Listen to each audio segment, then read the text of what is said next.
Agora você pode fazer parte do clube de membros do Spurgeon TV. Esses são e-books já disponibilizados para os membros do canal. Todos os dias, novos e-books são adicionados junto com outros benefícios que só os membros têm. Sendo um membro, você passa a ajudar no crescimento desse ministério, tanto na quantidade do que podemos publicar, como na qualidade do material. Nosso propósito é, juntos, atingirmos o maior número de pessoas com solo escritura. Seja um membro do Spurgeon TV. Como esperar em oração?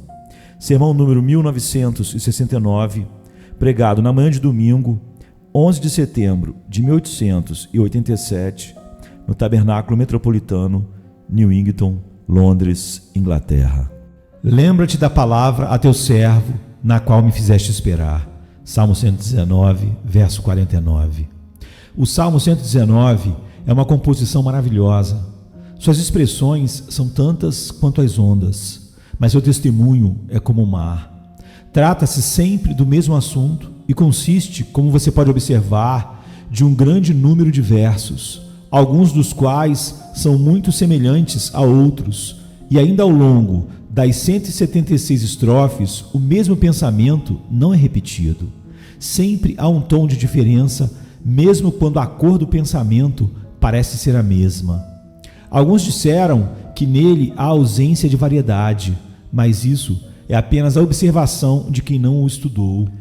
Pesei cada palavra e olhei para cada sílaba com meditação prolongada e testifico que esta canção sagrada não contém tautologia, mas é encantadoramente variada do começo ao fim.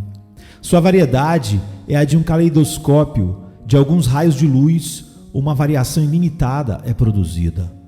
No caleidoscópio, você olha uma vez e há uma forma estranhamente bela. Você move um pouco o vidro e outra forma igualmente delicada e bela está diante de seus olhos. Então está aqui. O que você vê é o mesmo, mas nunca é o mesmo.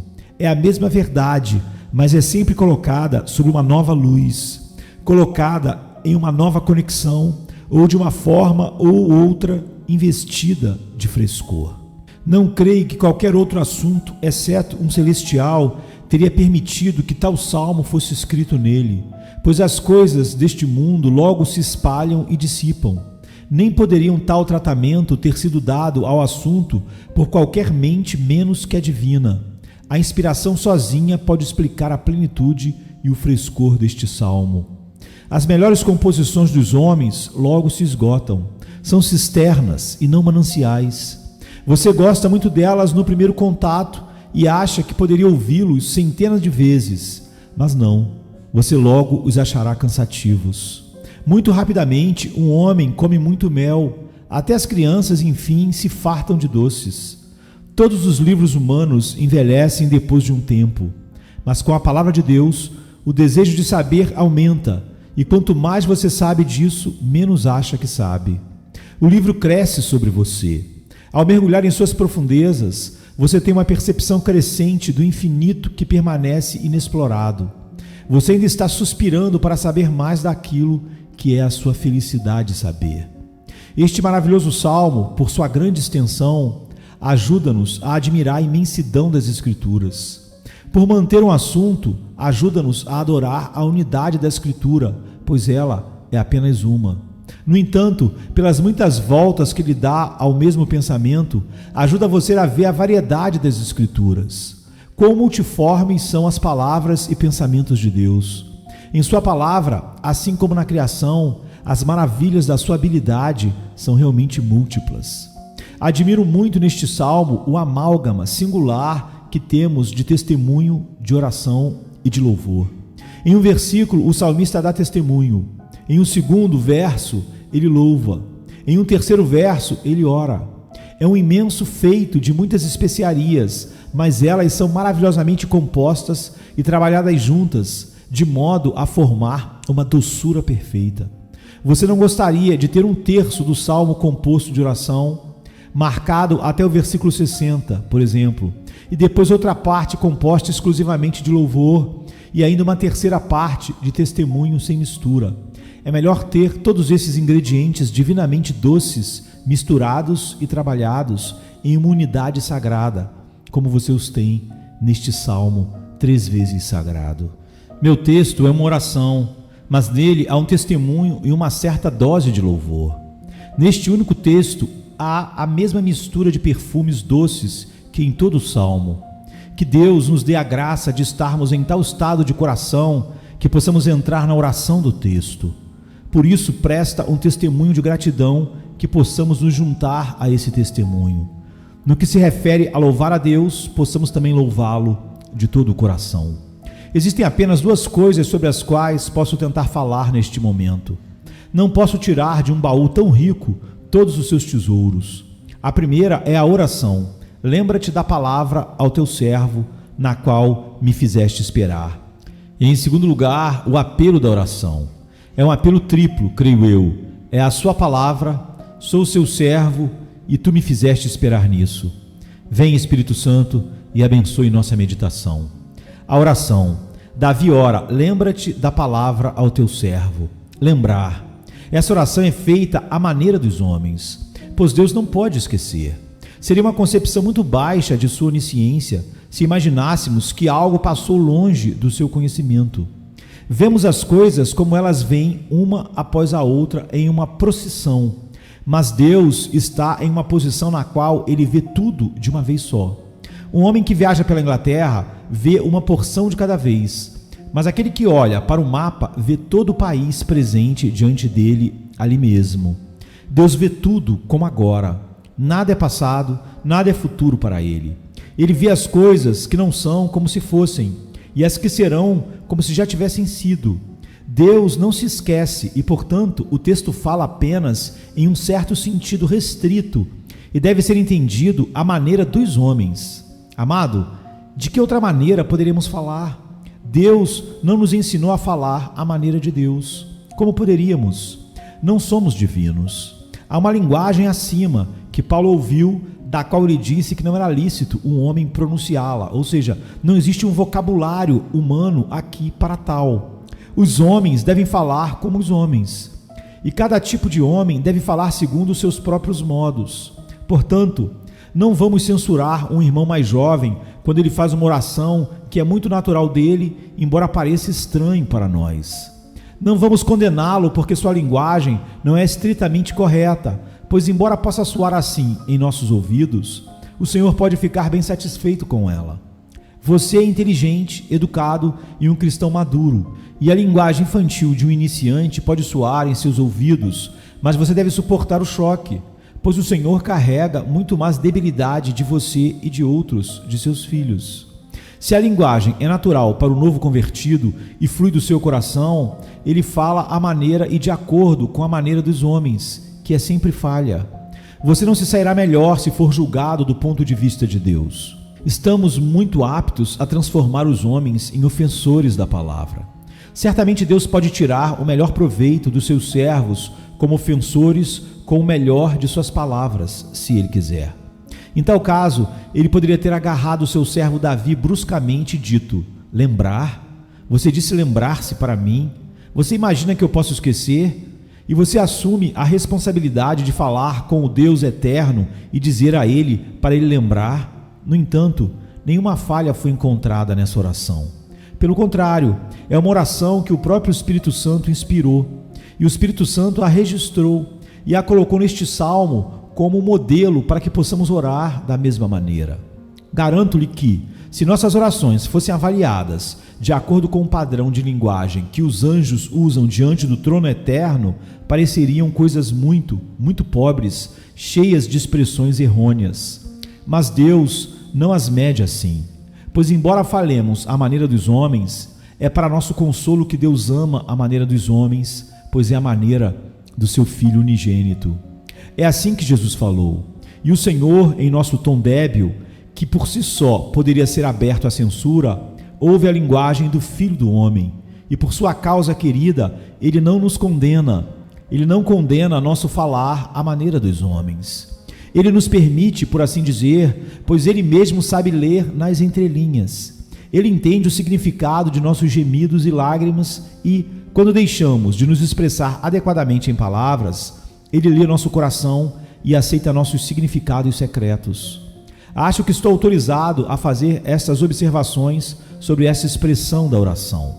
Lembre-se da palavra, dirá o teu servo, e espero que elas forneçam conforto para aqueles de vocês que têm dons muito fracos de expressão quando se aproximam do propiciatório.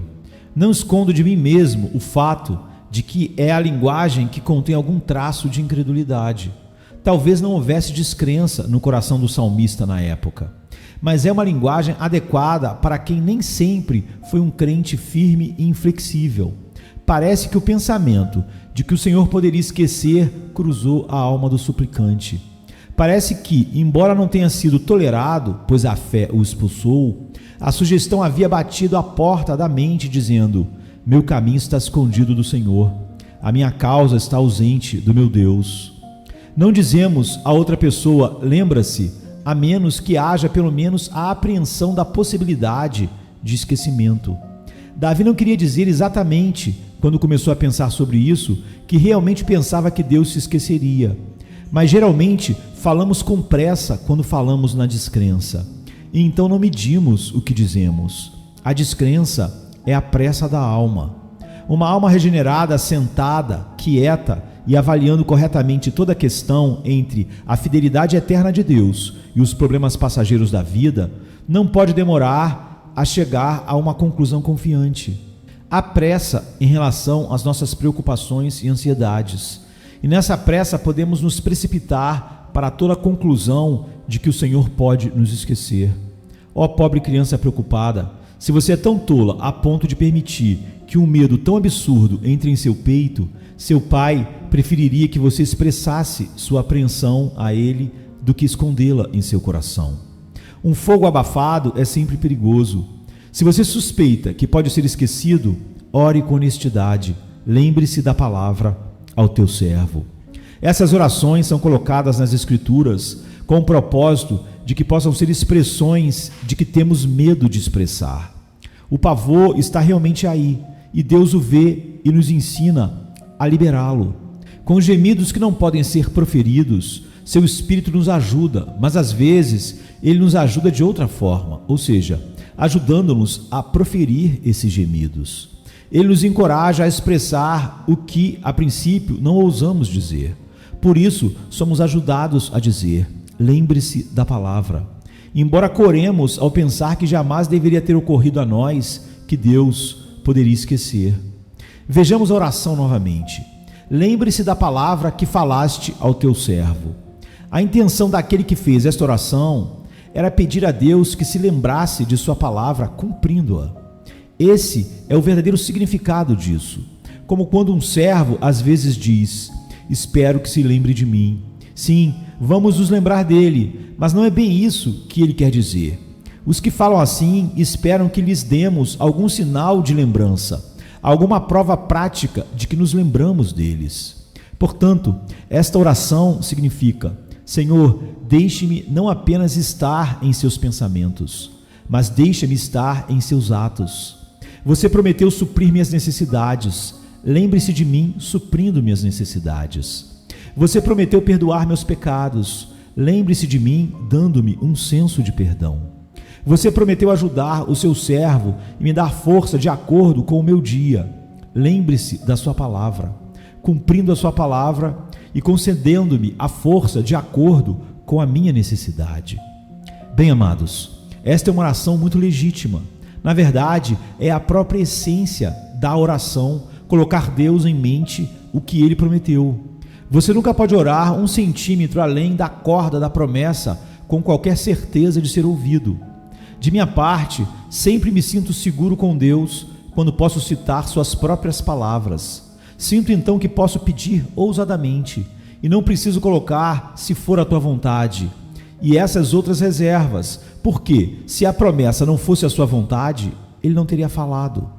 Há a promessa em sua palavra e sei que ele a colocou ali como um índice do que pretendia dar e fazer, e como um convite a seu filho para implorar a ele sobre as mesmas coisas que ele indicou. E diga a ele: agora, Senhor, faça como você disse. Portanto, sigo a linha que o Senhor traçou para mim e espero que ele faça o que disse.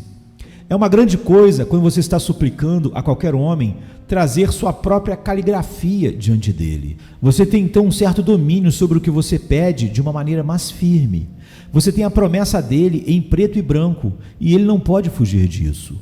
A intenção de Deus em nos dar a promessa, por assim dizer, em preto e branco, em sua própria caligrafia, é que ele pode ser consultado por nós para fazer aquelas mesmas coisas que ele se comprometeu a fazer. Os homens ímpios não conseguem entender o que é a oração. Você acha, eles dizem, que pode mudar a vontade de Deus?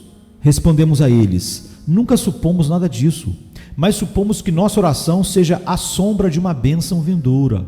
Assim como os eventos vindouros projetam suas sombras diante de nós, então quando Deus está prestes a nos abençoar, Ele nos induz a orar por essa mesma bênção. Se fosse possível excluir a sombra do homem, não poderíamos esperar que o homem entrasse. E se fosse possível excluir a oração da nossa alma, deveríamos sentir ao mesmo tempo que excluímos a bênção. Nosso Senhor tem o prazer de duplicar suas misericórdias. A bênção em si é grande, mas é uma bênção igual orar por ela.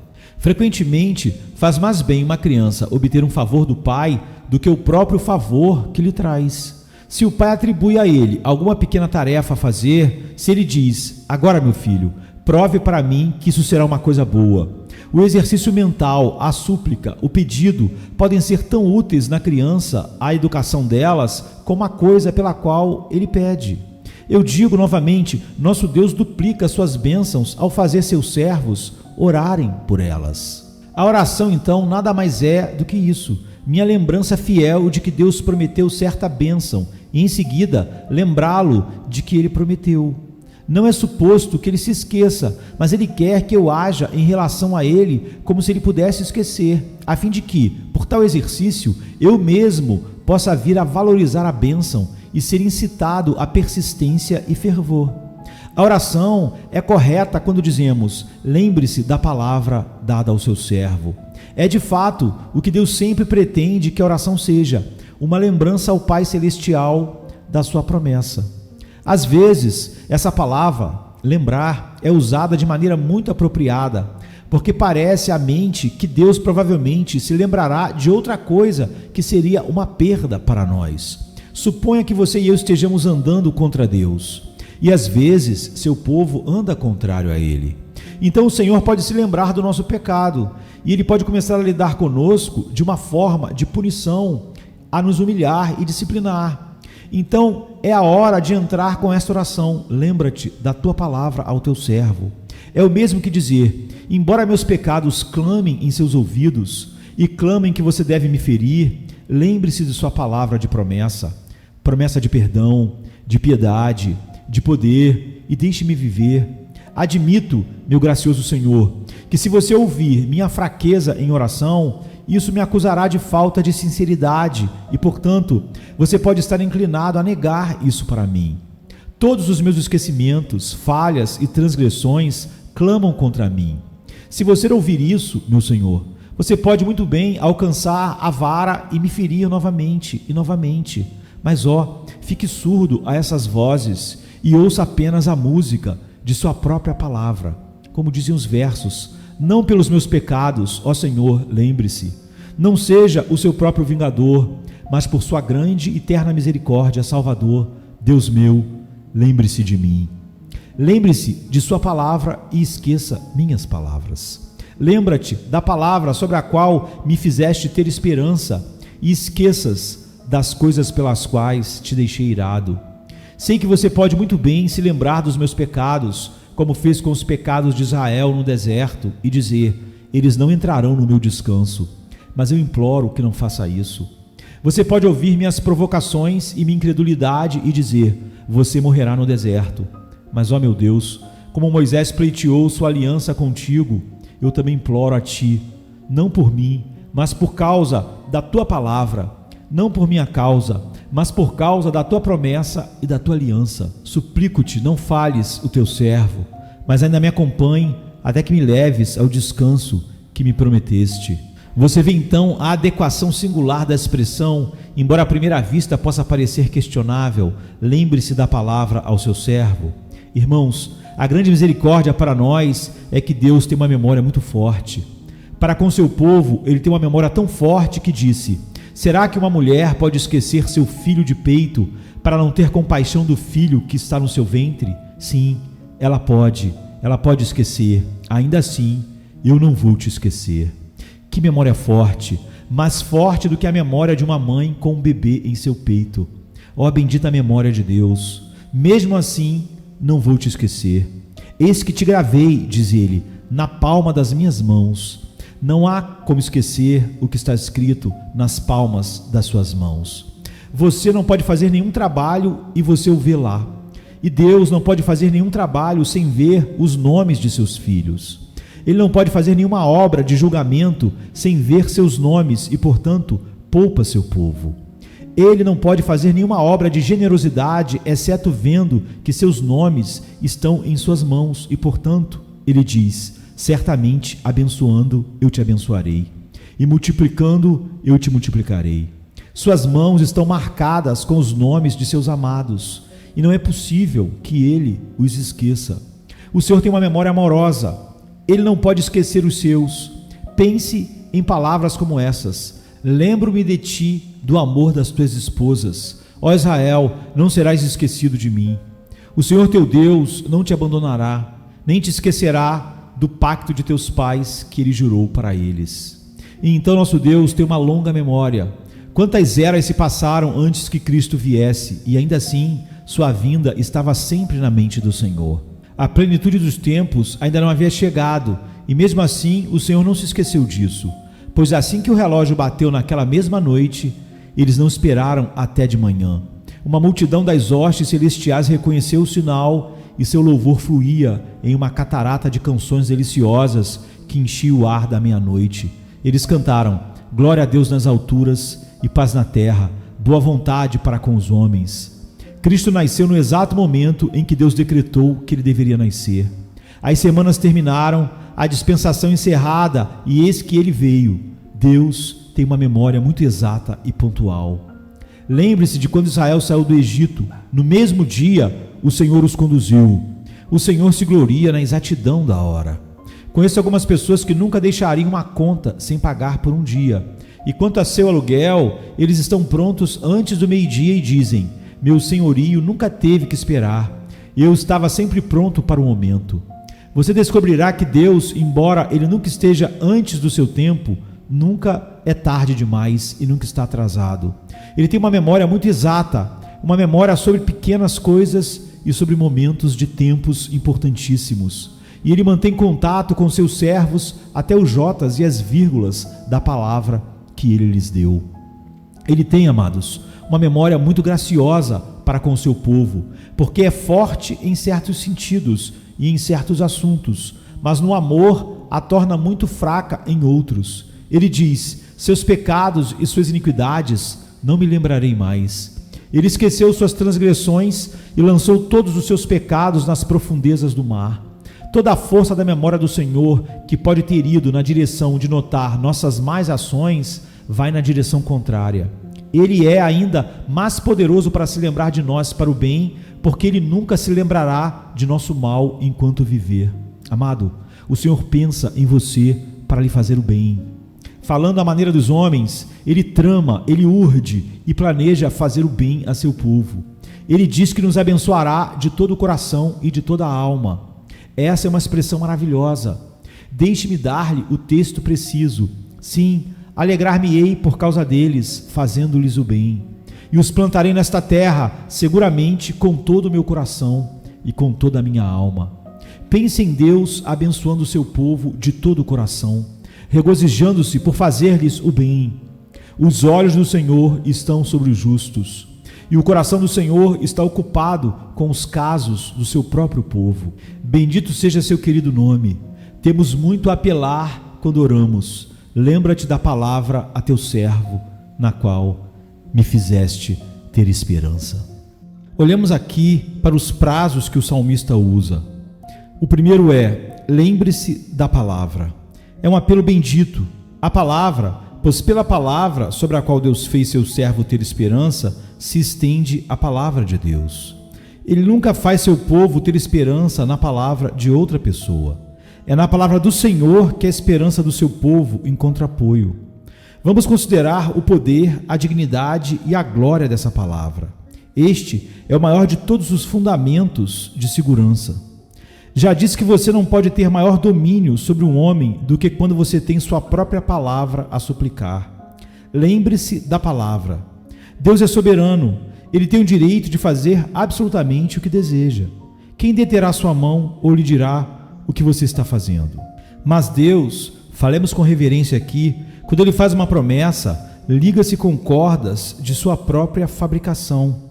Ele se vincula a tal e tal curso quando diz que tal e tal coisa acontecerá. Portanto, quando você agarra a promessa, você se agarra a Deus. Fato maravilhoso. É maravilhoso que possamos, por assim dizer, mover o braço que move as estrelas e segurar o rei que segura as águas na palma de suas mãos. Se você tem a promessa dele para isso, Deus deve lhe dar a bênção. Deus pode mais cedo deixar de ser do que deixar de ser verdadeiro. Ele não é homem para mentir, nem filho do homem para se arrepender. Ele disse, e ele não deve fazer isso. Não há nada na terra, não há nada no céu tão firme quanto a palavra simples e nua de Deus. Quão poderoso é este apelo quando você apresenta perante o Senhor sua própria palavra sagrada.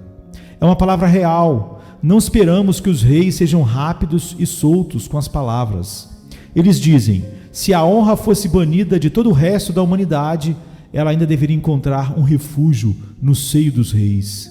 Mas o que devo dizer do Rei eterno, imortal, invisível? Ele vai mentir? Você suspeita daquele abençoado e único potentado, o Rei dos reis e o Senhor dos senhores?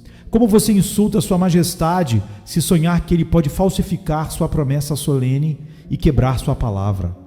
Onde está a palavra de um rei? Aí está o poder, porque há fidelidade por trás dela. Mas é mais do que uma palavra real, irmãos. É uma palavra irrevogável. O homem tem que engolir suas palavras às vezes e desdizer o que diz. Ele iria cumprir seus compromissos, mas não pode. Não é que ele seja infiel, mas sim incapaz. Agora, isso nunca é assim com Deus. Sua palavra nunca retorna a ele vazia. Vá, encontre os flocos de neve voando em seu caminho como pombas brancas de volta ao céu. Vá, encontre as gotas de chuva subindo como diamantes arremessados da mão de um homem poderoso para encontrar um local de hospedagem na nuvem da qual caíram. Até que a neve e a chuva voltem ao céu e zombem do solo que prometeram abençoar, a palavra de Deus jamais voltará para ele vazia. O que ele prometeu será, e o que ele revelou certamente será cumprido, com certeza. Deus nunca falou em segredo, em um lugar escuro da terra, de modo a revogar uma única palavra que ele havia falado anteriormente. Ele nunca anulou uma das suas ordenanças ou cancelou uma das suas promessas. Permanece o decreto eterno, firme como o trono de Jeová. E a promessa é tão infalível quanto o decreto. Não apenas é uma palavra irrevogável, mas é uma palavra toda poderosa. Lembrem-se, irmãos, de que pela palavra de Deus foram feitos os céus e todas as suas hostes. E é por sua palavra que todas as coisas consistem. Você e eu somos muito tolos quando queremos algo mais para descansar do que a palavra de Deus. Meu grande problema em lutar com inquiridores ansiosos é que eles exigem evidências desnecessárias e clamam por marcas e sinais. E eu tenho que dizer a eles muito claramente, então eu suponho que Deus é um mentiroso e você não vai acreditar nele a menos que ele traga evidências para apoiar sua palavra. Você é obrigado a sair correndo para encontrar provas de que ele diz e não vai acreditar a menos que obtenha essa prova. É muito assim conosco e isso é um absurdo. Digo-vos, senhores, que a simples palavra de Deus é melhor do que todas as provas e evidências e sinais e marcas que poderiam ser amontoados por toda a eternidade. E mais, direi que, se todas as marcas e pontos e sinais e evidências e promessas e juramentos de homens, todos dizem não, se Deus diz sim, seu solitário sim ultrapassa todos os nãos e todas as outras negações que poderiam possivelmente ser reunidas. Nossa fé deve dar crédito a Deus por isso, pois o Senhor Deus só pode ser verdadeiro. Não devemos supor tal coisa. A fé ilimitada não é mais do que Deus merece. Ele não pode errar ou falhar. Os céus não são puros o suficiente à sua vista, e os seus anjos se tapam diante dele. E ele os acusou disso, não sem razão, pois todas as coisas comparadas a ele são loucura, e o maior dos intelectos são apenas tolos em comparação com Deus. Com ele não pode haver falha ou falsidade. Se tivéssemos poder para compreender sua palavra, como deve ser aprendida, nossa esperança está lá e estaria segura para sempre. Você está com fome esta noite? Chegou a este ponto e você tem a promessa de Deus de que será alimentado? Então você será alimentado. Você será alimentado. O diabo vem até você e diz: sim, você pode ser alimentado, mas deve fazer uma ação errada para conseguir a comida. Ele fala com o Filho de Deus novamente e diz: ordene que estas pedras se tornem pães. Não dê ouvidos a ele, mas acredite em Deus. Agora, é a sua hora de glorificar a Deus. Uma fé que pode acreditar, com uma barriga faminta, é fé de fato, mas é apenas a fé devida a Deus. Deus justificará abundantemente toda a confiança que depositamos nele.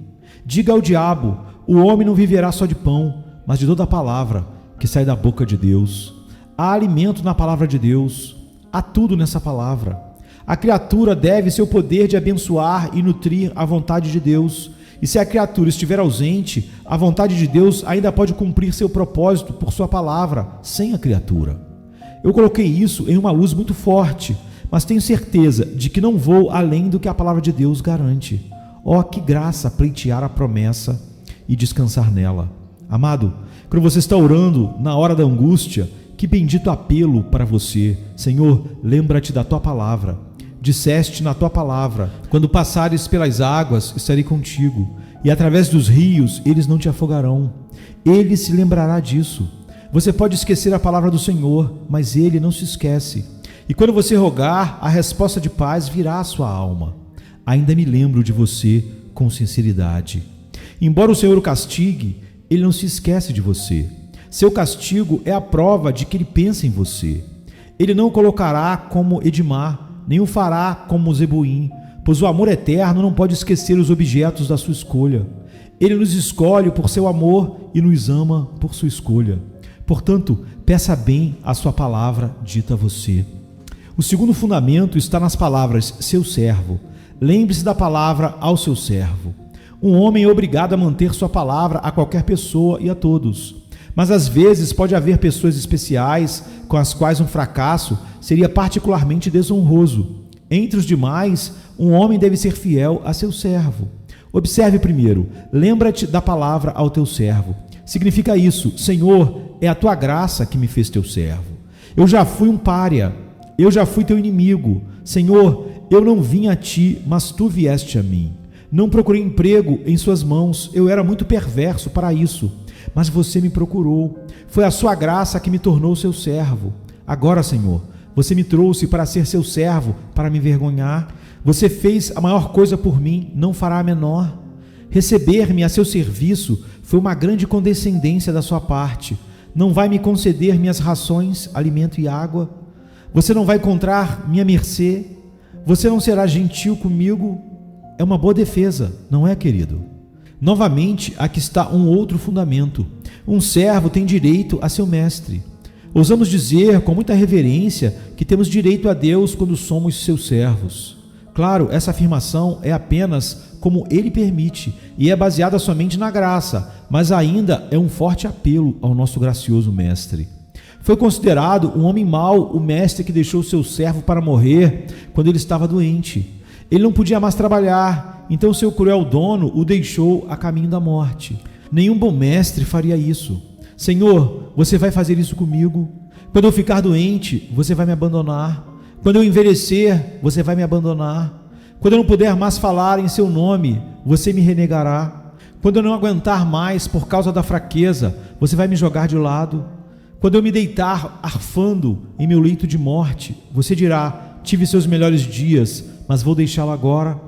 A suposição seria uma blasfêmia. Não pode ser. Ó meu irmão, nosso Deus não nos deixará. Quando o coração do velho clama: ó Deus, tu me ensinaste desde a minha juventude, e até agora tenho declarado as tuas obras maravilhosas. Agora também, quando estou velho e de cabelos grisalhos, ó Deus, não me abandones. O Senhor responde: mesmo na tua velhice eu sou o teu Deus, e até mesmo em seus cabelos brancos eu te carregarei. Eu tenho carregado e carregarei. Nosso Senhor Celestial não é como aquele mestre amalequita que deixou seu servo egípcio no campo porque estava doente. Não vamos imaginar uma coisa dessas. Há mais um apelo: se um homem põe a seus servos tal e tal trabalho a fazer, ele não é obrigado a encontrar-lhes o meio de fazê-lo. Só um mestre-tarefa cruel obriga os homens a fazer tijolos e não lhes dá palha para misturar com o barro. Não estamos lidando com o faraó. Lembre-se, estamos lidando com Jeová, que age de acordo com outro princípio. Amado, o Senhor nunca enviou nenhum dos seus soldados para guerrear às suas próprias custas. Com que frequência, quando meu mestre me manda para a frente de batalha, tenho que clamar a ele: Senhor, conceda-me suprimentos novos. Senhor, envia munição. Devo ter alimento, devo ter fundos, graça e orientação. Senhor, envie homens novos. Enche as fileiras conforme um após o outro caia no campo. Eu o encontro sempre pronto com seus reforços e seus socorros e suas provisões. Não há falha de comissariado com Deus. Ele cuida bem dos seus servos que lutam e de seus servos sofredores, de seus servos aradores e de seus servos semeadores. E você espera que ele o faça. Um bom mestre não atribuirá a seu servo uma tarefa difícil além de suas forças, e então se recusará a levantar a mão para ajudá-lo. Isso estaria longe do Deus da infinita misericórdia. Agora, querida irmã, você que começou a ensinar na escola dominical e sente que dificilmente está à altura, o Senhor a ajudará. Continue, não desista. Você que tem tentado pregar nas aldeias, mas que não vê nada de bom nisso, e estão meio inclinados a fugir, mantenham suas armas. Clame ao Senhor por mais força e Ele o ajudará. E que esta seja a súplica: Senhor, lembra-te da palavra ao teu servo, porque sou teu servo, Senhor. Desejo ser totalmente seu. Eu me entrego a ti, corpo, alma e espírito, e meu clamor é: amarre o sacrifício com cordas até as pontas do altar. Eu sou teu servo. Meu ouvido está colado à ombreira da porta, e eu nunca abandonaria seu serviço ou trabalharia para outro. Você sabe o que o velho servo dizia antigamente, quando seu senhor dizia com raiva: precisamos nos separar, John. Espero que não, senhor. Onde eu iria? O mestre não tinha intenção de ir pessoalmente com ele. Ah, disse seu mestre, não pretendo mais empregá-lo. Disse que o velho servo respondeu: Senhor, se o senhor não tem um bom servo, sei que tenho um bom senhor, e não pretendo deixá-lo. Não consigo pensar em ir embora. É maravilhoso sentir que você não está se afastando de Deus, que você tem um mestre tão bom que vai se apegar às ombreiras da porta dele, e se ele te colocar para fora pela porta da frente, você pretende entrar pela porta dos fundos. Deixe o Senhor fazer o que lhe agrada. Estou pronto para sempre, obrigado a pertencer somente a Ele. Irmão, decida que se você não pode pregar para o seu Senhor, você ouvirá por Ele. E se você não puder ser um líder da igreja, você será um seguidor em algum lugar. Mas ao seu Senhor você servirá para sempre. Este é então um dos fundamentos. Lembre-se da palavra ao teu servo. O último apelo apresentarei apenas algumas palavras, sobre a qual você me fez ter esperança. Senhor, tenho esperado na tua palavra e tenho agido de acordo com essa esperança. Acredito que a palavra seja verdadeira e jurei que é verdade. É uma boa defesa. Um homem me deu uma conta, não uma transação com a qual eu tenha algo a ver. Outra pessoa devia a ele, e ele repassou para mim como pagamento. Então suponha tal coisa. Suponha que eu vá e faça um desconto e diga: meu amigo, você deve honrar essa conta, porque recebi promessa do dinheiro por ela. Não deixe de cumpri-la. É como se disséssemos ao nosso Deus: Senhor, tu me fizeste esperar nesta tua promessa. Tenho levantado o conforto atual e feito gasto com o crédito disso. Tive tanta certeza de que seria cumprido que o coloquei no mercado e tenho vivido dos seus lucros ao esperar por ele. Veja como Davi descontou a nota promissória. Ele se encorajou com isso. Abra os versos que seguem meu texto e você verá. Este é o meu conforto na minha aflição, pois a tua palavra me vivificou. Ele estava se consolando com a promessa. E se a promessa falhasse, esse conforto teria sido uma pura ilusão. O Senhor iludirá aqueles que confiam nele. Leia o próximo versículo. Os soberbos zombaram de mim, contudo, não rejeitei a tua palavra. Eu me apeguei à tua verdade, ao teu preceito, à tua promessa. Declarei que a tua palavra é verdadeira. Você não a manterá e assim reivindicará a minha confiança. Eu me lembrei dos teus julgamentos antigos, ó Senhor, e isso me consolou. Eu já obtive força e estabelecimento de suas promessas. Você permitirá que o inimigo me diga que eu me enganei. Você vai revogar suas declarações? Não pode ser. Além disso, seus estatutos têm sido minhas canções na casa da minha peregrinação. Eu tenho cantado sua promessa. Tenho tanta certeza disso que, antes que se cumprisse, estive cantando sobre isso. Senhor, devo ser tolo por ter cantado por nada? Novamente, de noite me lembrei do teu nome, Senhor, e guardei a tua palavra. Levantei-me no meio da noite para louvá-lo por suas promessas. Sentei-me em minha cama e bati palmas de alegria, porque você fez essa promessa e a colocou em meu coração. Isso não se tornará realidade? Ó amado, você pode ter certeza disso. Sua fé nunca foi além da bondade do seu Deus e nunca irá.